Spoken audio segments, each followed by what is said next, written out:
What is up, guys? It's the Sound Alchemist, and today I'm bringing you 40 facts on the Warhammer 40K universe once again.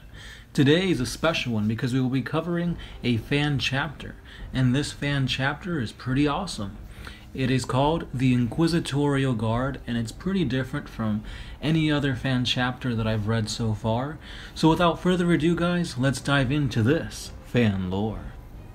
So let's begin with the founding and a brief overview of this Inquisitorial Guard Space Marine chapter. We stand at the brink each day, looking over the chasm of the void into the maw of darkness. Where other chapters would fall and succumb to the pitiless void, we stand tall and resolute, unbreakable stone mountains bathed in the Emperor's light. We are the Inquisitorial Guard. Grandfather Israel Torture, Patriarch of Family 335. The Inquisitorial Guard are a non-codex compliant chapter of the Adeptus Astartes. They differ from almost every other chapter of Astartes in not only their gene seed being derived directly from the Emperor, much like the Grey Knights, but that they are also at once the largest and smallest chapter of Space Marines in the known galaxy. The Inquisitorial Guard was founded sometime during the 35th millennium, during what became known as the Dark Founding.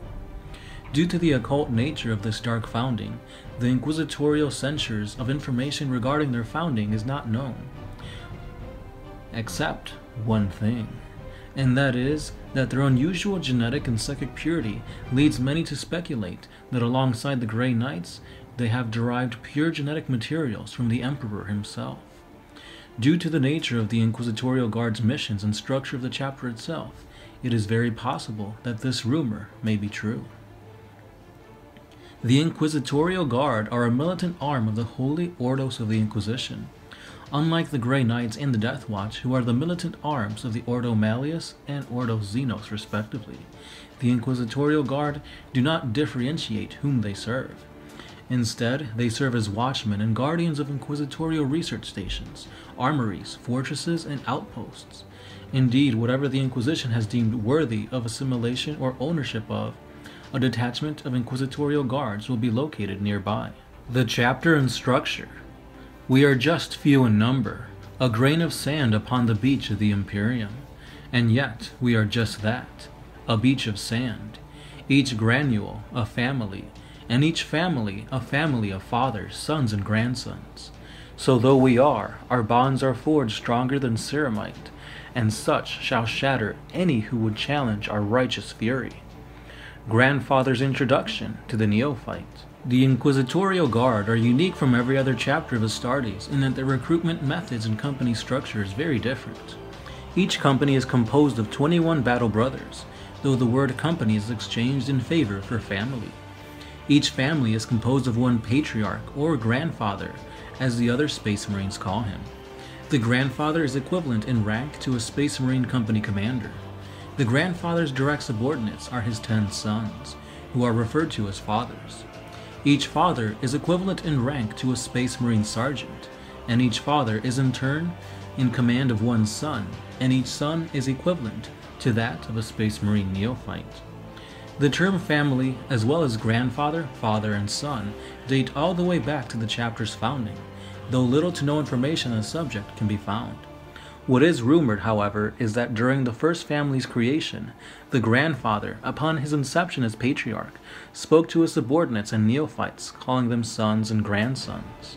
Due to the family's small number, each member of the family is placed in a specialized role or sometimes dual roles, depending on the family size, composition, duty mission, and individual strengths and skills. As such, terms such as tech marine and apothecary are sometimes joined to create tech medics. It is also not uncommon for librarians and chaplains to be both the same individual, known as cardinals. This is done in order to compensate for each family's small size, helping to both mitigate weaknesses in unit positions and create highly adaptable and specialized Space Marines, prepared to cover any roles during prolonged excursions away from the rest of the family. Even though each son is considered a neophyte by chapter standards, other Space Marines would not be at fault to think otherwise. Each son, upon his adoption, is granted a full suit of power armor, though devoid of family sigils and honor. Each neophyte has also undergone genetic manipulation and gene seed implantation. Regardless, each son is considered a neophyte until he has undergone all trials and tribulations associated with specific family requirements. Once deemed a full-fledged battle brother, each son will don the title of father, adding his specific family sigil to his power armor, and then he is deemed worthy of acquiring honors. Each family grandfather, along with the 10 fathers, are allowed to honor the wearing of the Terminator Star power armor, although such use of armor is usually relegated to high-intensity training exercises, or the most terrible of battles, as it is a rarity. Instead, the grandfather is typically the only Space Marine in the family to always wear his Terminator armor.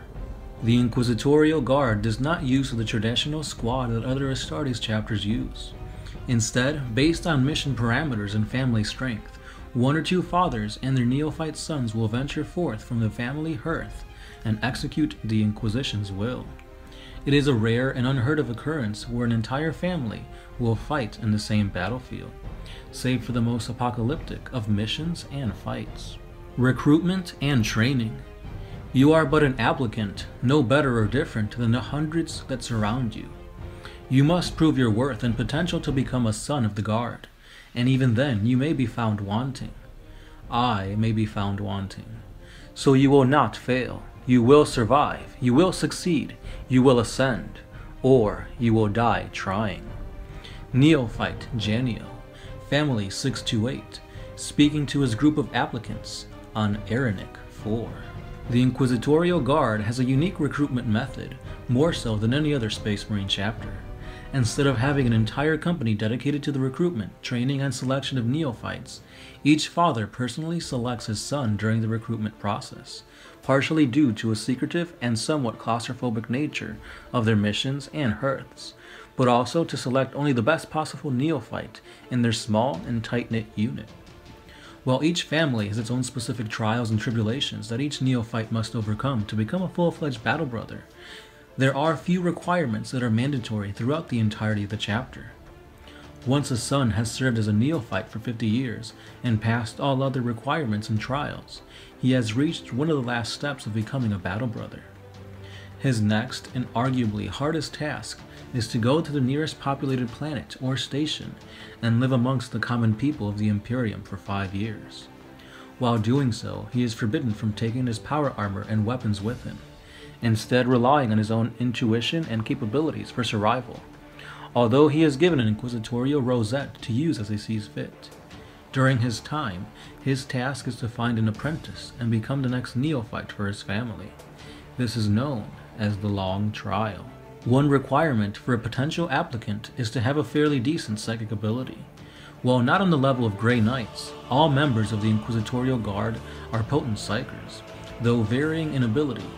As such, during his recruitment trial, neophytes will typically psychically scan the area, locating all children with latent psychic abilities. Sometimes, more than one applicant will remain at the end of the 5-year trial. When this occurs, a trial of determination is held, in which the 2 applicants are given a task where usually only one will succeed or even survive. Even then, in rare occurrences, both applicants survive or complete this challenge. Should this happen, both applicants return to the neophyte and become his sons. Even rarer still, sometimes the applicant left at the end of the 5 years is not that of a boy, but that of a young girl. Although the genetic modification process kills females, as their physiology cannot accept the gene seed implant, these applicants are not ignored. The child is brought back to the hearth, and upon determination of what path would suit the child best, she is imprinted with an Inquisitorial Guard seal of acquisition, and is sent off for training with the Adepta Sororitas. Once her training is complete, should she survive, the seal is scanned, and regardless of all edicts and legislations dictating otherwise, she is returned to the hearth she departed from, becoming a daughter of the Guard. Should she survive long enough to reach 50 years as a daughter, she too is sent to a population center to begin the recruitment process once again. Upon completion, the daughter is exchanged for mother, regardless of her standing in the family. However, only fathers can ascend to the rank of grandfather, as many of the tasks and duties required for that rank require many of the genetic implants to be accomplished. Hearths. This is your new home, my son. As a neophyte, you will live in the barracks with your cousins, other neophytes to your uncles. One day, should you prove worthy in the Emperor's eyes, you will become a father yourself, gaining the responsibilities and rewards deserved of your station. Father Gatoraz to his son, Family 61. Due to the mission imposed upon them by the Inquisition, the Inquisitorial Guard does not have a fortress monastery. Instead, each family's patriarch will construct a hearth, a miniaturized version of a fortress monastery. Most times it will be built within the deepest paths of the facility they are oathed to protect. Other times it will be many miles away, yet still within reach at a moment's notice, should the Inquisition need them. On rare occasion, however, it will be hundreds or thousands of miles away, keeping a watchful eye over the facility and the system it inhabits. Regardless where the hearth is built, the layout is always unique, either due to the requirements of the family's mission or the patriarch's eccentricities. A few similarities are consistent within all hearths, sometimes. And the last section that we will talk about today is the battle doctrine and mission requirements. Other chapters might scoff at our ways. Many chapters save our methods of battle for their scout marines, as their number is plentiful enough, both battle brother and neophyte. Our missions and our numbers dictate otherwise. Regardless, a dead enemy is a gift to the Emperor. Father Lackland to his son during reconnaissance. Family 479. The Inquisitorial Guard does not wage war according to the Codex Astartes and most other chapters. While other chapters would save subterfuge, sabotage, reconnaissance, and unconventional warfare for their scout marines, it is a staple of this unit. Due to the small amount of members per family and their special nature of each family's mission, the Inquisitorial Guard does not have the capacity to wage convenient warfare on its own. Instead, each unit sent out by the Inquisitorial Guard operates either in an advisory role or that as a small special operations force. Oftentimes, Inquisitorial stormtroopers are sent out to complete an Inquisitor's will. Whether their campaign be one of conquest, pacification, or an inquisitive nature, there comes times when the might of the Inquisition's personal force is not enough. In lieu of commandeering an entire chapter or company for their personal uses, Inquisitors will call for a force to be sent from the nearest hearth. Typically, this fourth is a four-man team. 2 fathers and 2 neophytes, through the mission, can dictate more or less. Usually when called upon, this task force, as they are called, is used in special operations. Any manner of maneuvers can be taken, whether they be versatile or flexible, a long-range reconnaissance or a patrol, the use of sabotage, or a high-value target execution. This task force is called in lieu of using typical Inquisitorial assets, as the Inquisitor and his or her generals have deemed their forces incapable. It is an extremely rare occurrence where an entire family, grandfather and all, are called to a mission. In these cases, is one short step away from involving a full-blown military operation or Astartes environment, and such dire times calls for dire measures. The family closest to the crisis will respond in full, bringing their entire might down on the enemy. Only a handful of times since the chapter's creation has this happened, and twice has it resulted in the destruction of an entire family. If more power than a full family is needed, full-scale war or conventional Astartes chapter involvement is instead utilized. And with that, guys, that ends part 1 to this awesome fan chapter, the Inquisitorial Guard. Let me know what you guys think about this in the comments down below. In my opinion, this is a well thought out, well researched fan chapter that stems differently from most chapters that we are aware of. It's very different from other fan chapters because this has its own type of hierarchy. It's very close-knit, it's very tied together with the whole patriarchal system in there, really awesome. And it's pretty awesome how they also include the Sisters of Battle. So with that being said, guys, let me know what you guys think down in the comments below, how he can improve his lore, what other aspects you want him to talk about and touch base on. And once again, a huge thank you to Tyler Mathis for this awesome lore, and hopefully we can hear more aspects of it. Again, guys, stay subscribed because more lore to this awesome fan chapter is coming tomorrow. And we've also got other things to talk about, as well as some For the Greater Wars. So again, guys, don't forget to leave a comment, hit that like button, and stay subscribed. And this has been the Sound Alchemist, part of One Mind Syndicate, signing out.